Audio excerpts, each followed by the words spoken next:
There's a contention in the realms. The realm was supposed to be secluded and kept under the government of God. Because when God created this realm, he handed this realm over to Adam. So Adam was the Lord over the earth realm, over the visible realm.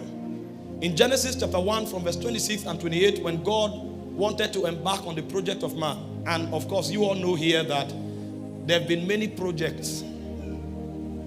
There are many things many projects God have executed in ages past.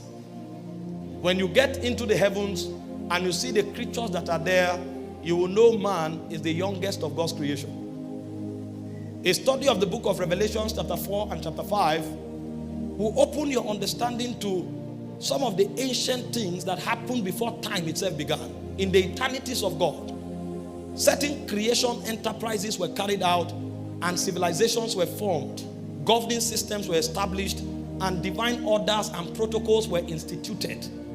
And so on the strength of that, we saw the legislators that represented those ages and those creations that were working with God before it became necessary for man to be created. And so when John was carried to heaven, he saw 24 thrones. And on those thrones, he said, there were seated 24 elders. And so before man was created, the civilizations of God is already ancient. That some of the creatures that have walked with God from eternity past have already taken upon themselves the designation of elders. Now the question you ask yourself is, if eternity is not a realm governed with time, what is the credential of becoming an elder? Because you are not walking in a realm that is governed by Chronos. There's no time reference in that realm. The realm eternal is a realm that is governed by the presence, the life, and the glory of God.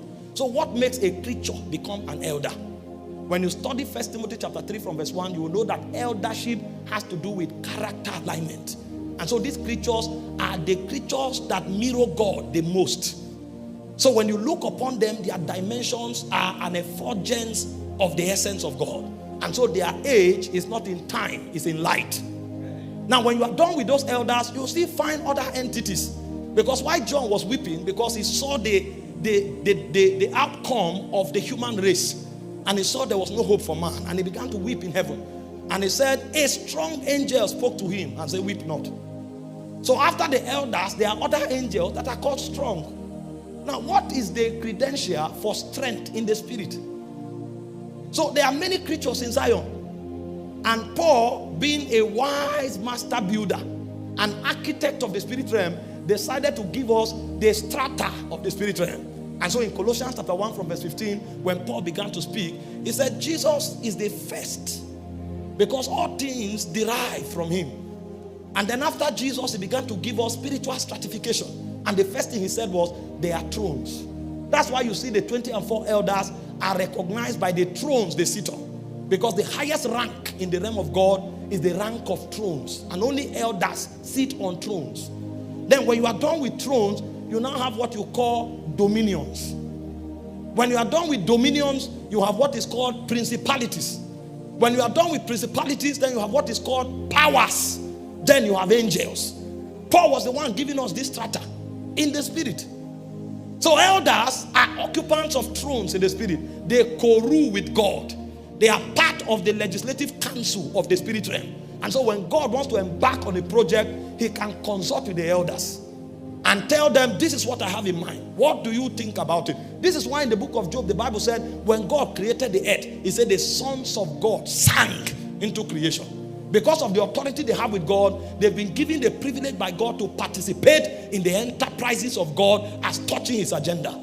But when you leave the elders, you now come to the dominions. The dominions are beings that God allocates his civilizations, his programs, and his realms to.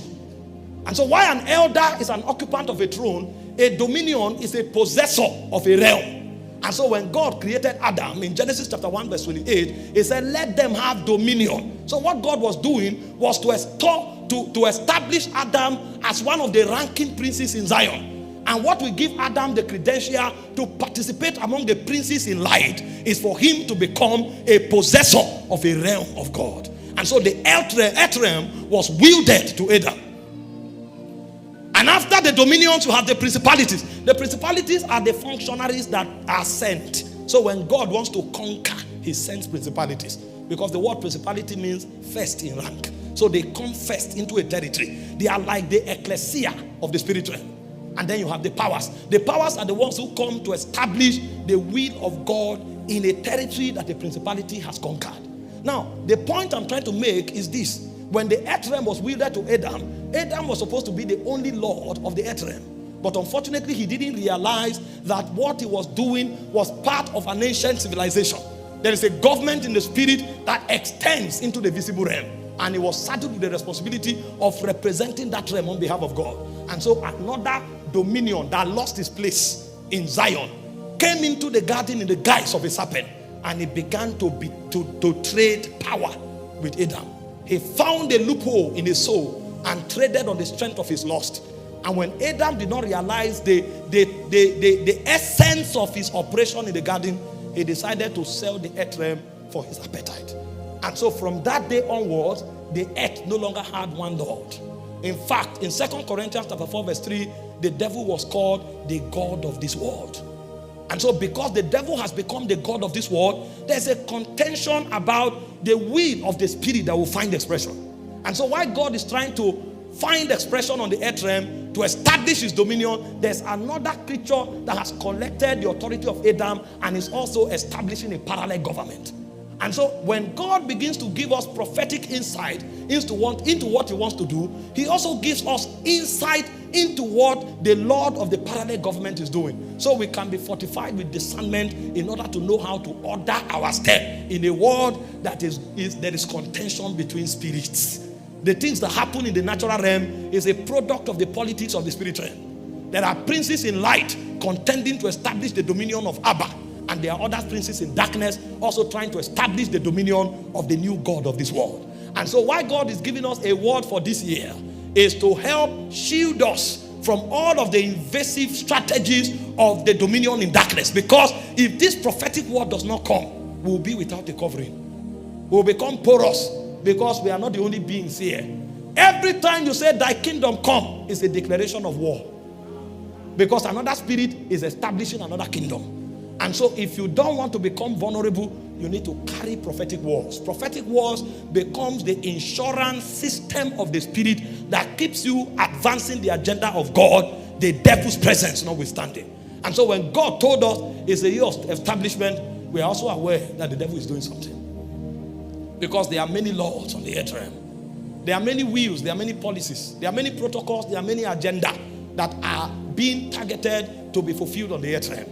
And so for a man to fulfill God's agenda on the earth, he needs a prophetic word. So the idea of the prophetic word is not a church tradition. The idea of the prophetic word is a covering system that God creates for different tribes in the kingdom because of the unique assignment he gave to those tribes.